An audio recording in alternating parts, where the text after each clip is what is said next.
Welcome back, everybody. If you're new, my name's Nicholas, and this is Investing Against the Grain. In today's episode, we are going to talk about Ford and their earnings that just released. I just got done listening to the call, and while on the surface, in the headlines, it may seem like things are all fine and dandy with Ford, I'm here to tell you my opinion is, and this I think is scary for Ford investors and Ford in general.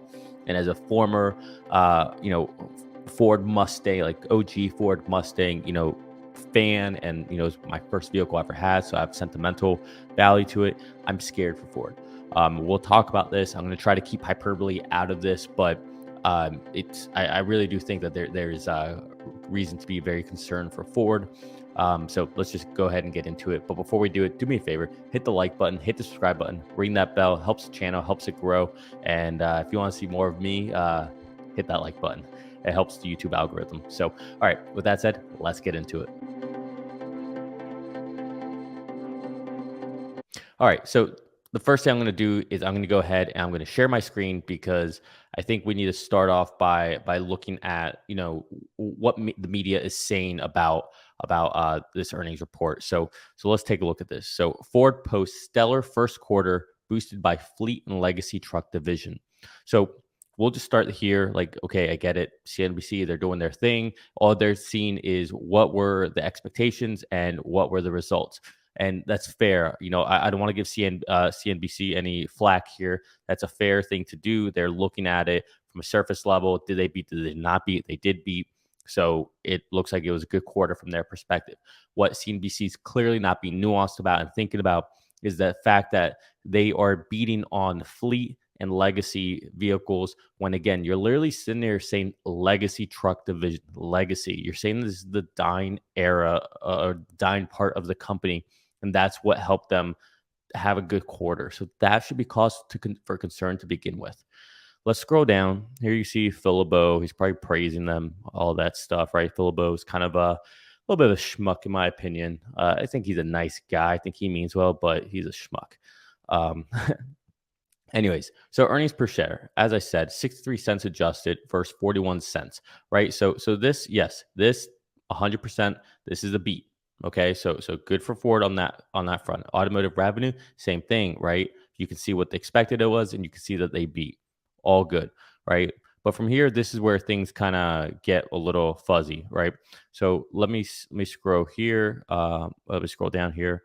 Let's find some of this interesting stuff here. Okay, so Wall Street is closely monitoring the Model E EV. It's such horrible naming. And you know what? Let me see if I can zoom in on this for you guys, because you know what, we can. I got new software, so we can do new things. All right. So Wall Street is closely monitoring Model E EV. So just so you guys don't, if you don't know, Ford essentially broke up their company into three different businesses. They have Ford Blue, which is like just traditional trucks, etc., right? ICE vehicles. They have Model E, which is just all of their electric vehicles. That'd be the Mustang Mach-E and the Ford Lightning. And I think there's the was it Explorer? I haven't written down my notes, but there's another vehicle that they just announced in Europe, or it got announced, and I guess it's selling in Europe now. And then they have the third division is the fleet or the Pro, excuse me, Ford Pro. And so that's like the transit vans and stuff. All right. So anyway, so here they're saying that Wall Street is focusing on the Model E division, which encompasses the Mach-E and the Ford Lightning. Sorry if that was long-winded, but for people who don't know, I want to make sure everybody's tracking. All right. So they're following this unit in addition to any comments on EV pricing following Tesla's price changes. Ford on Tuesday said it would again cut the starting prices of its electric Mustang Mach-E by thousands of dollars as it increases production and reopens order banks for the crossover. Okay, remember, they're dropping prices for this, okay? So just keep that in the back of your head. It's a competitive segment. We're working on cost reductions, yada, yada, yada, right? We expect that. So here's where we start to see some of the dire stuff. Where is it? Let's see. Maybe this was on a different article I was reading. No worries. Let's go ahead and pivot to the actual numbers. All right, so let's start off here. So here are the three main divisions I talked about, right? Ford Blue, Ford Model E, and Ford Pro, right? So the first thing should stick out to you is wholesale numbers, and these are in thousands. So Ford Blue did 706,000 vehicles, right? So that's pretty respectable, right? Ford Pro, this would be like again the transit vehicles and stuff, did 337,000. Ford Model E only did 12,000 vehicles. And from my understanding on the call, it sounds like they really didn't make any vehicles. Um, they didn't make any vehicles this quarter, so that's interesting. So the next I'll take you on is this, right? So here we can see that the revenue in billions was point 0.7, so $700 million is what they made on this, if I'm reading this correctly. So this was a decline in 27 by 27%. What's more concerning with again just the Model E portion of this is that their EBIT margin was negative 102.1%. That's a lot. And just so you know, if you see the parentheses, that means it's negative. If there's no parentheses, it means it wasn't negative. And so you can see throughout here, all of this is negative, really. So okay, so let's look at some other stuff. Let me come over here. So Q1 earnings. Okay, so delivery forward, right? You got nice picture here, right? I mean, I will say that that's a nice picture. You know that's great advertisement there. I would love to have that house. It's gorgeous. Okay, let's see benefits of new segmentation. Okay, yada yada, ads. Cool. Okay, so financial results. So here you can see their overall financial results.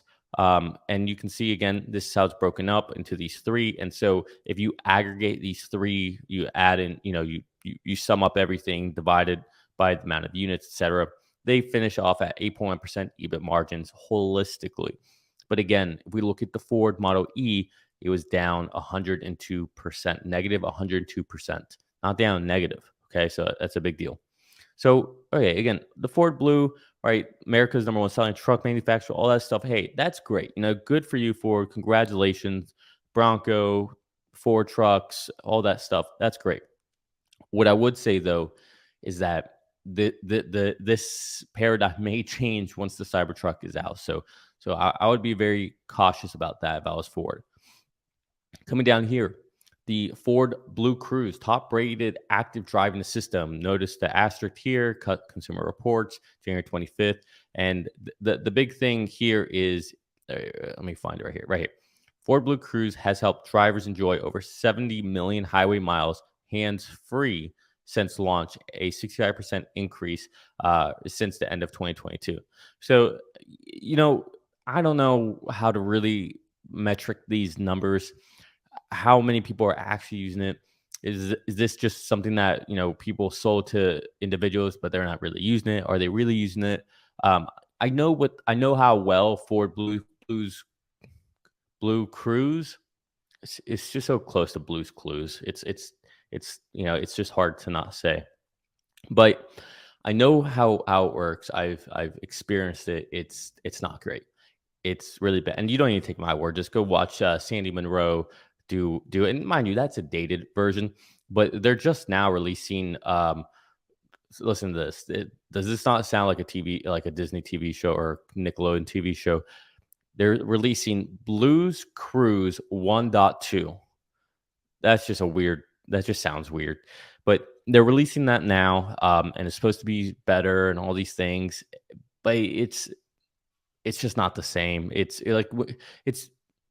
when you're comparing this to FSD beta, it's not even the same wheelhouse. If you're even comparing it to, like, if you buy a Tesla, right, on the very basic version of autopilot that they have, I'm not even sure what it's called. I don't know. I don't even know if it's called autopilot at that point, but essentially it's just going to keep you within the lane, and it'll slow down depending on how far you are from the next vehicle in front of you.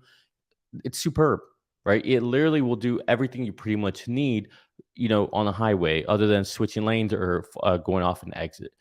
I love it, and I would wager you that is just leaps and bounds better than what Blue Cruise has here. All right, let's see. Ford Model E. Okay, so again, this is the division. So this is a mix of Lightning and a mix of a Mach-E. All right, so let's see. So they lost 700 million, right? Because this is in billion. So in Q1, announced 3.5 billion investment in a Ford-owned LFP battery plant in Marshall, Michigan. this is also a little deceiving because this is a battery plant that they are collaborating with. It's not like it's their plant or their engineers. You can see how much it adds, jobs, all that. So they're planning to be at 8% EBIT margin by the end of 2026, which is kind of laughable because I just got off the earnings call and I have my notes over here, so we'll talk about this in a second about what was said, but I can really sum it up. They pretty much summed up saying that they are that their software is amazing, that they have crazy take rate on their software, and that everything that they're doing, they're going to be transformative and they're doing all these great things and they're lowering costs and all that. And with all that and volumes and everything, right? All the good stuff that they're trying to paint that again, I'm not ragging on them. They're supposed to do this. They should do this. Tesla should do more of this, to be frank.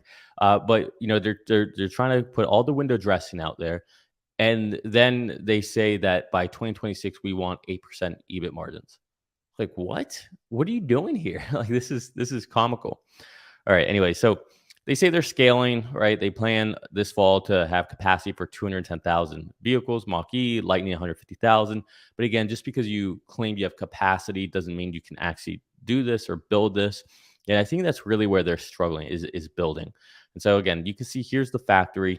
Um, you know, okay, you can read all that. Okay, so here's the Ford Pro. This was talking about like the transit vans and stuff, and this seems to be doing pretty good as well, right? So this is good for them, right? They're doing decent, but they're really leaning on their internal combustion engine portion of the market. Anyways, so let's look at some things and see how concerning some of this really is. Okay, so here we have Q1 2023 versus Q1 of 2022. I'm not going to compare to the previous quarter. That's to me, when people do stuff like that, it's childish, right? It's not the same. Don't compare Q4 to Q1. Q1 is a slower quarter. There's less demand in Q1. People do that with Tesla. We're not doing that here. We're going to keep things level, right? So let's keep things as accurate as possible. So Q1 versus Q1, right? So 28.8 million cash balance versus 28.7. So, okay, that's marginal, right? Like that's kind of irrelevant. Adjusted free cash flow, right? That seems to be, a little better. So that's good.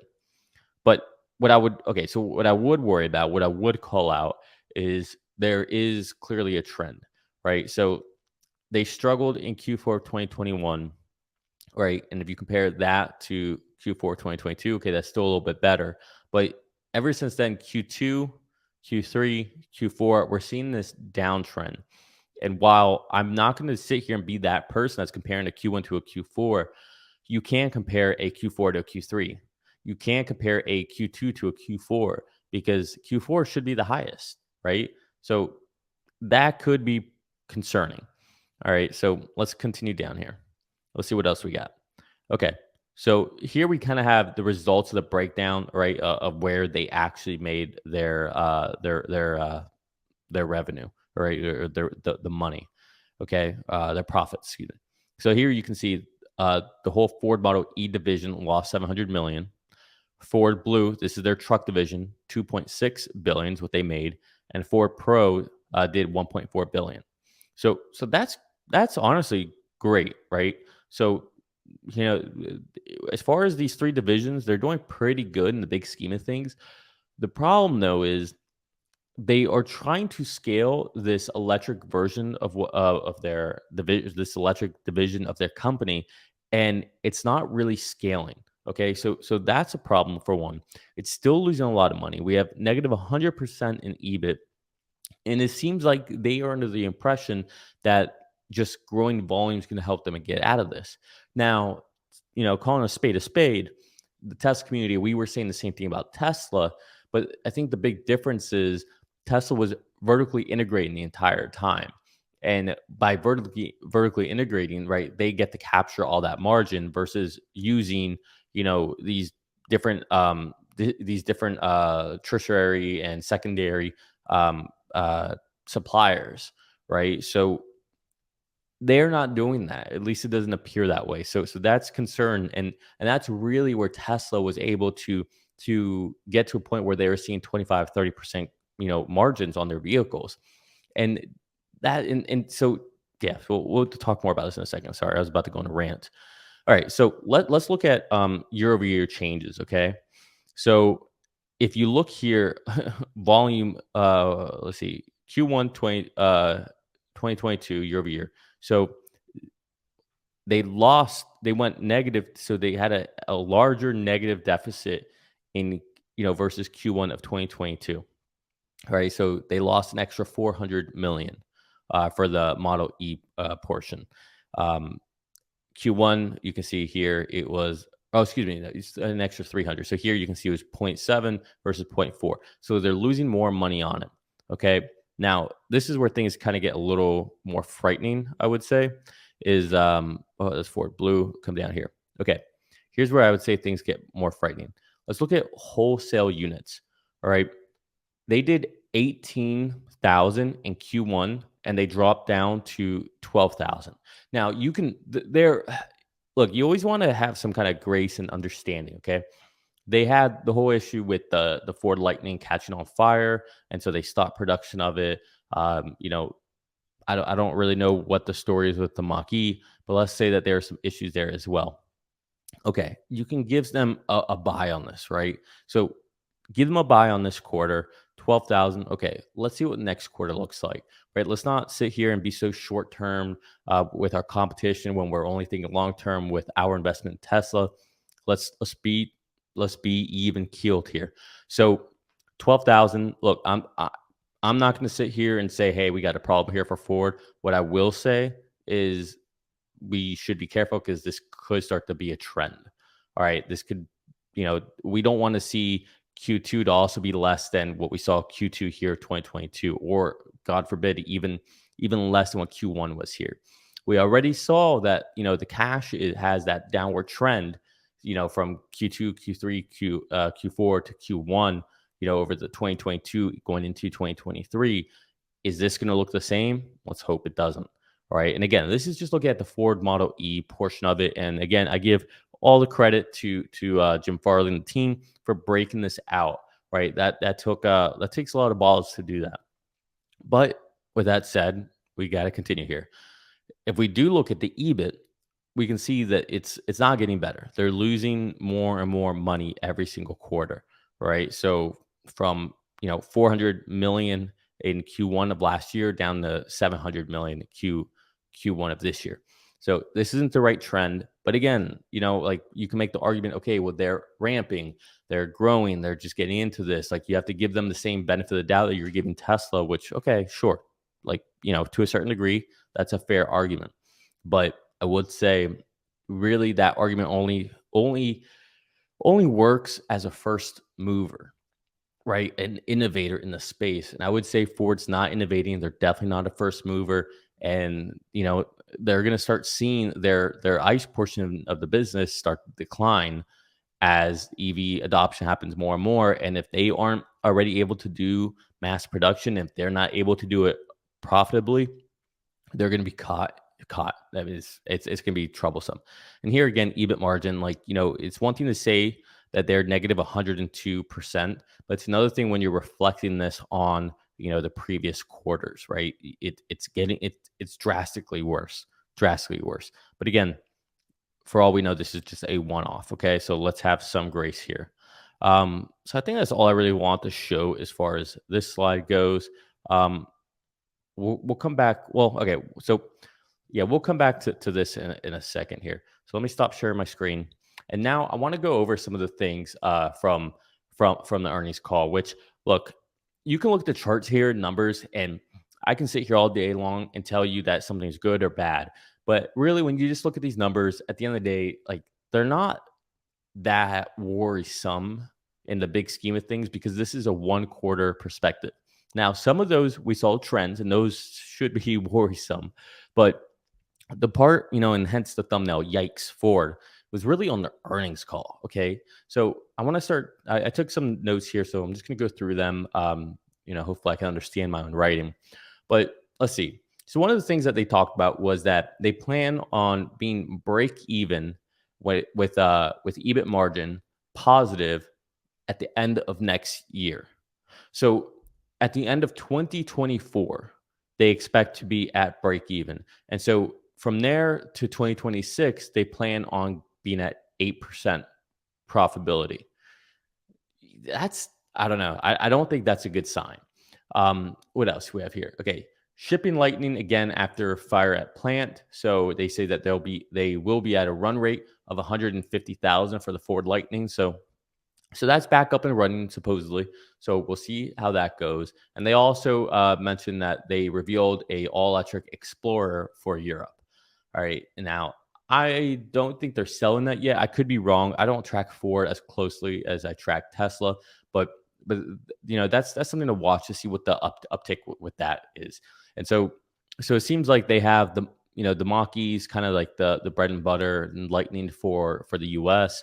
And I guess this Explorer should be more for the European market. So interesting, interesting way to approach this. Okay, so then they say Model E. So again, the division of Ford, right? Model E is our center of excellence for tech, including software.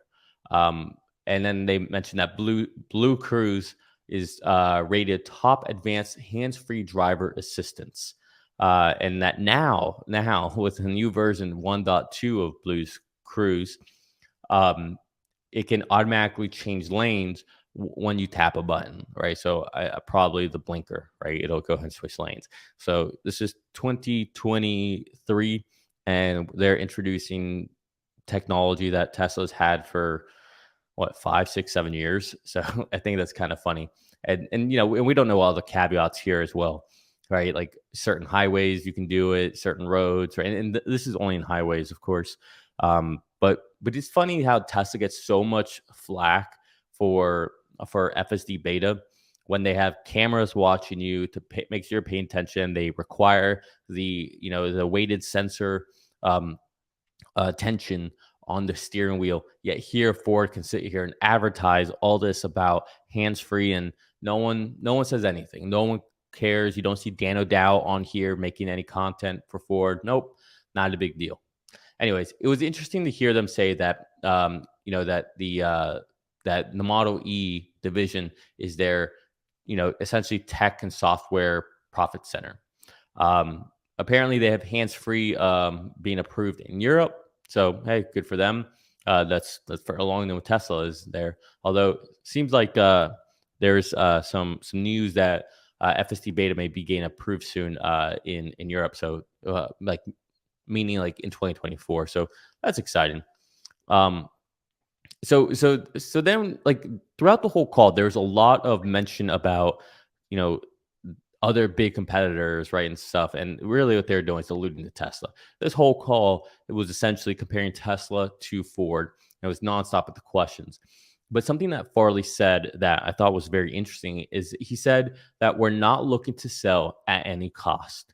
So this was interesting because on the one hand, they want to grow their volumes and they're losing crazy margin on every car. On the other hand, they're saying they don't want to sell at any cost.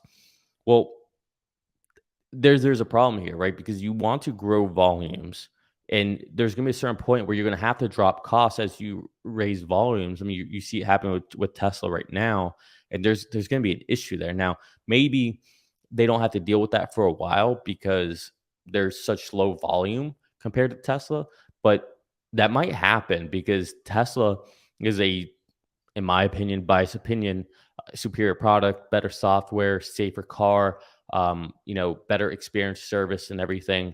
FSD's better. I mean, their bare minimum autopilot is better than Blue's Cruise. So all these things at a much much cheaper price, and you get the discount, the IRA discount. So I think they're not really gonna have a choice, I don't think. And the Mustang Mach-E did cut prices today, but I think the Lightning went up by 16,000. So it's this interesting disconnect about what they're trying to do and what they're saying. Anyways, they went on to saying that their customers want fresh and compelling offerings, that their customers are loyal, and this was a weird thing they were talking about. They were saying that people who buy EVs are very loyal, but people who buy their second EV are even more loyal. than when they buy their first EV. So essentially, what they're trying to say is that, yeah, they might have bought Tesla for their first EV, but people are more loyal when they buy their second one, and that's going to be us, Ford.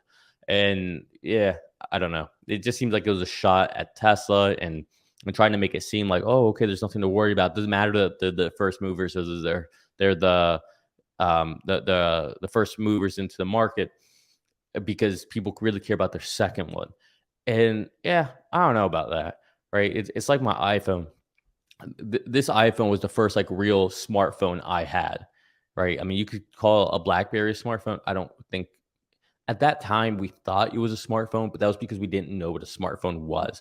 And it's the same thing with a Tesla, right? Like you think you understand what an EV is, but you don't really know until you get to a Tesla, right? Like people thought like the Bolt or a Prius, whatever, those were like EVs, and then you get in a Tesla, you're like, oh shit, like this is legit. All right, so anyways, where were we? Um, so he was also, so this was interesting because he was also saying that um hardware and design and all that has to be a given these days, and that it's all about software and lifestyle. And he was making it, he kept saying stuff like, we're leaders in software, and we're doing all these things, we're so innovative and all, but they're not. It's kind of laughable. It's like, I don't know what you're talking about. People still have to go into a Ford dealership just to get a over the air update. Your Blues Cruise is not leading edge. You're not doing anything, in the field of foundation models and neural nets, and you're not doing anything innovative with software. Even your GUI, your interface, it's clunky. It's to be frank, it's like it's worse than Apple CarPlay, which again, it's like those Cricket mobile phones for like old people, like that. That's what it feels like. People who are technologically inept. And anyways, that's what their software feels like. But hey, if you like it, you like it. Like I'm not here to bag on anybody who likes it. And then he said, we are pleased with our results, but not satisfied. So you're pleased with negative 102%, margin, EBIT margins. Like, you're pleased with not really building any EVs really this quarter. You're pleased with being down an extra $300 million, year over year, and having that decline. Like, say what you will, but at least Elon doesn't BS people with some of this stuff. He'll tell you when things are crap, and he'll tell you when, nope, we gotta do something. We gotta sharpen up. Like we gotta be better. We gotta, he'll just tell you like it is. Whereas Farley, he's got the showman. Well, I don't want to say showmanship. He's got the BS meter up. I know a lot of people like Farley. I don't know. I think the guy's kind of a clown, no pun intended, because of his brother. But I think he's a clown. I think he says the things that he thinks people want to hear, but behind closed doors, he's like he doesn't believe it. He thinks that they're effed. And yeah. Anyways, now I'm getting personal. Let's see.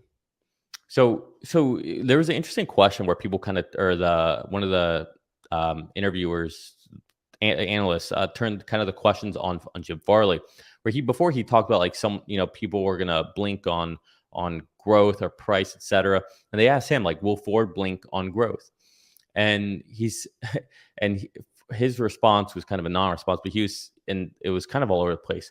He was saying, be careful where you compete was his advice on what they're doing. Be careful where you compete. We want to compete on more than just the powertrain. And he said, let me see where we're not. I have no idea what I wrote here. Message from me as CEO is that we're not going to drop prices just to gain market share. We will always balance healthy profit roadmap. He's saying first gen's hard. Now we're in the second gen, 8% margin by 2026. Okay, and he was saying second gen is how they make their hay. Okay, so he's sitting here saying that they are not going to drop price just to gain market share, and this is a shot at Tesla. But look, that's not why you're not going to drop price, right? If you could drop price to gain market share and still be profitable, you would do it. Like that's a load. All right, you're not being truthful here. Tesla is dropping prices, right, like crazy, but they still have industry leading margins. So they can do that. Right. And he's trying to make it seem like, oh, this is a bad approach. Why would this be a bad approach? They're still more profitable than you are by a mile, and they gain market share. So what's the problem there? Like, there is no problem. The reason, like, this is cutting through the noise. The reason Ford is doing this, the reason Ford is not going to drop prices, and the reason that they probably won't ramp too aggressively with the Model E division is because they're not profitable yet. They're far from profitable. They haven't figured it out yet, right? So, this is probably more than just a volume thing. I'm pretty sure about this. This is probably architecture, design, where they have waste. Reimagining design. I mean, people are just now starting to do gigacastings or trying to replicate what Tesla does, and they're trying because it's not exactly the same, right? Because Tesla has their own alloy that they've created, but now Tesla's once again going to another version for their next gen vehicle where they're going to build it essentially in 4 different stages and then bring it all together, right? So once again, like, Tesla's just, once everyone starts trying to even think about doing something, they're ahead. And you don't even see Ford, GM, or any of them really doing gig castings yet. Although rumor is that they're looking into or trying to do some stuff. Anyways, one of the analysts also asked, like, can you admit that like 2 million vehicles by, I think it was 2026, is essentially not happening? And Jim actually said, yeah, you're right. But he also said, basically abandoning volume because of margins. Oh, that was me. Excuse me. This is what happens when you read your own notes. But anyways, yeah, I mean, those volumes, they're not going to get to that, not by 2026. I don't think it's physically possible with their culture. I don't even know if doing something in that short of a time span would be possible in Tesla's culture, right? It's just, there's just so many moving pieces when it comes to manufacturing that it's hard to go from to that scale. That would be very impressive. So again, like I said, okay, so he says that it was weird. During the call, at one point, I believe he said that they have dropped the cost of the Model E by $5,000. But then later in the call, it seemed like they said that they're working on dropping the price by 5,000. So I'm not sure which one that was. I only listened to the call once, so maybe I misunderstood that. But what was interesting is, okay, you told me you dropped it by 5,000. What you're not telling me is how much it costs you to make, right? Like, that would be interesting. No, I can't just go based off of what your selling price is. So it would be interesting to know what it costs, right? Because let's say it costs you $100,000 to make and you dropped it by 5,000. Like, we got real problems on our hands here. So that was that number on its own means nothing. But hey, at least they're looking to drop prices and be more competitive in that sense. All right. Um, okay. So then it says my notes say large competitors says that they aren't worried about selling hardware at lower costs because they can make it up on the back end with software. And so this was a question to Jim to see if Jim Farley, CEO of Ford, if this is a strategy that they would be willing to take, or if they think they could do that. And long of the short, in a very weird way, Farley essentially says, we are not taking that approach. It's a unique approach that Tesla's taking. We're not doing that. We see it as all one and the same. And essentially, the way he made it sound was that, well, he made it sound 2 different ways. On one hand, he made it sound like any software margins that they get will be cherry on top to the 8%. But then if you listen to the call, he also makes it sound like the 8% assumes the software margins as well. And I also don't know where exactly they're going to get their software margins, but they claim that they already have a 30% attach rate with their fleet vehicles, the transit and all that. And it seems like that's just like, I was looking it up. It seems like this is just like a software for like, like trips and like, you know, like delivery type stuff, right? Like, I don't actually know what it is. Like, I tried going on the website and I couldn't really find much, but it seems like it was more of like a, not a CRM, but like a CRM ish for a car for people who are business owners and using the vehicles for that. So I don't really know, but the point is, I don't think we're talking about the same thing when it comes to software margins, because with Tesla, we're talking about FSD, we're talking about robo taxis, and then potentially an app store and other things that come with it. So interesting, we'll see what happens. I do think Tesla has the right strategy. I do think hardware becomes a commodity. We've seen that with computers, right? Microsoft made laptops a commodity, right? Apple essentially made the iPhone a commodity, or just hardware for phones in general, right? It's the OS that mattered. We've seen that with servers, right? x86 based servers have become essentially just the standard white box that doesn't really matter, right? You got your CPUs, you got your RAM, you got your storage, throw in some GPUs depending on what you're trying to do, but none of that really matters. What matters is the virtualization layer and then what you're building on top of it. So hardware seems to always end up becoming something that's commoditized. So it's going to happen. It's inevitable. Farley doesn't see it that way, but history has proven that's what happens in the life cycle of technology. All right, so then this became to me like the real like yikes for Ford moment. Okay, it's right here. He says we're going to have to rethink what a brand like Ford means in China.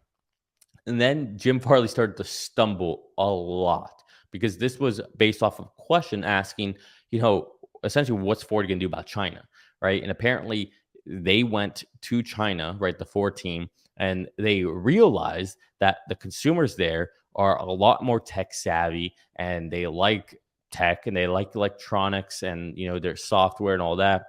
And essentially that's where their issue is.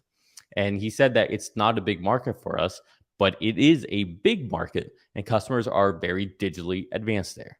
Right. And then he says, we're going to a smaller investment model. We're going to double down on our commercial and EV business in China, but we're going to have a lower investment uh, focus on China, which was just weird. So the whole call, he kept trying to act like he was being, or they're trying to be very strategic on what markets they're going to go into, right? We're not going to go into any market, right? That's why you have the Mach-E, that's why you have the Ford Lightning, then they have the Transit. So, like, really, what they were saying during the whole call is that Ford is going to become a niche automaker. That's what they were saying. Ford's going to become essentially a transit van, a Ford F-150, 250, etc., and maybe the Mach E will survive, right? Which I kind of think it won't long term, to be honest. But they're going to become a niche player. That's that is exactly what they were saying without saying it, right? It's what we've been saying on this channel for quite some time. Anyways, I don't want to belabor this point. I know we're getting a little long here. Um, they did mention that a number of banks are pulling back from auto lending. Ford sees that as an opportunity, so I thought that was interesting. They expect pricing to be neutral throughout the year for Ford. So while Mach-E went down in price recently, Ford Lightning went up, and they essentially expect essentially their average selling price holistically will be the same by the end of the year. Um, let's see. They expect, okay, so this was interesting. So I was showing you that the EBIT margin for the Model E division, right, their electric vehicle division, was negative 102% for the quarter. They expect by the end of the year to be at negative 20%. So that would be a huge, huge gain. I mean, like even despite this quarter, right? Because you saw before in the chart, they were sitting there at like 38, 40% negative EBIT gross margins, and then they jumped all the way down to 102. So this negative 20% would be a big improvement even from those other quarters, right? Where they were at negative 40. So that would at least be trending in the right direction should this be true. Let's see. He talked about the frunk. He talked about lockable storage. He talked about charging houses and how that's so important. He said they have a 30% attach rate on the Pro and all that stuff. Um, something that I don't like when people do this. If you ever catch someone do this, notice it. But he kept saying to like the analyst, I hope that makes sense to you. And the reason I don't like that is because a lot of people who aren't, I don't want to say confident, but a lot of people who don't have the fortitude to push back on someone will say yes, that makes sense, because they don't want to look stupid or feel stupid. And so when you say I hope that makes sense to you, It's almost like saying, I hope that makes sense to you. That was 1 plus 1 equals what? Like, don't be an idiot. But I really wish that people would push back more and say, no, actually, that doesn't make sense because of X, Y, Z. I wish it would be more of a conversation. This is my same problem with like a lot of these things, that there's not more dialogue. I wish there's more dialogue. It's my problem with like debates from a political standpoint. It's just very short, clips of what people can say, and just like just these like tailored, sound bites, but you don't actually get to have a back and forth, get nuance. And that's what happens on a lot of these earning calls. Happens on Tesla too, right? Like, I wish there would be more. All right, we got the last one here. Okay. So they said you announce price cuts to Mach-E. And okay, so they were asking about demand for Lightning. And the analyst said, I hear there's lots of build up in inventory with dealers. And this, again, I don't want to be a hypocrite with Tesla, but he goes on to say that they're happy about their dealer stock. He says that demand is great now. Like, they have so much demand that, so this was confusing. They have so much demand now that it's great that they're building up stock for that demand. That's helping the average selling price of a vehicle, so MSRP, to come down to earth, so that people aren't getting charged an exorbitant amount. But what was weird is like, that kind of contradicts. Okay, if there's so much demand, then you wouldn't really have that much stock. Okay, but there's so much demand, building up stock is a good thing, right? We've talked about with Tesla. But if that's the case, then why would the prices come down, right? I have no problem saying that Tesla has somewhat of a demand problem at the prices they were at, so they had to cut prices. And so I don't know what's happening here with Ford, but maybe there's something here, maybe there's not. I mean, they did raise their prices, so we'll see. But then again, they could be raising the prices to make up for vehicles that aren't selling, thinking, okay, well, if we can raise the prices by 16,000, well, maybe that'll offset selling less vehicles, because I don't know. There's something there that seems really weird. But anyways, he said that we feel great about demand, or we wouldn't be doubling production this year. But I don't think they made that many last year. So doubling production really doesn't mean that much. All right. Well, anyways, final thoughts are, this is just one quarter. Let's not be a Gordon Johnson to Ford. Let's be rational. We're going to keep tracking. We'll see what happens next quarter. We'll see what the trajectory is. What I would say is, I think this told me that Tesla's in a very good position. I'm actually happy Tesla's cutting their prices. I'm happy they're taking market share, because they can take market share while cutting prices, while putting pressure on Ford, GM, and everybody else, and still maintaining industry top margins. More vehicles get out there, the better, because that means more data for Tesla, which means that FSD can develop even faster and faster. And I really do think that we will have FSD beta completion by the end of this year. We'll see what 11.4.1 looks like. Hopefully that comes out here soon and we can get the testing. But that's all I got. So Ford, congrats on a beat on the quarter. I'm skeptical about the future, but I won't judge too hard until we get some more quarters on our belt, so we can have a more holistic and an honest conversation about this. We're going to leave it there. If you guys enjoy this content, do me a favor, hit the like button, hit the subscribe button, ring that bell. It helps me, helps grow the channel, and it ensures I come back for another episode. All right. I love you all. Peace.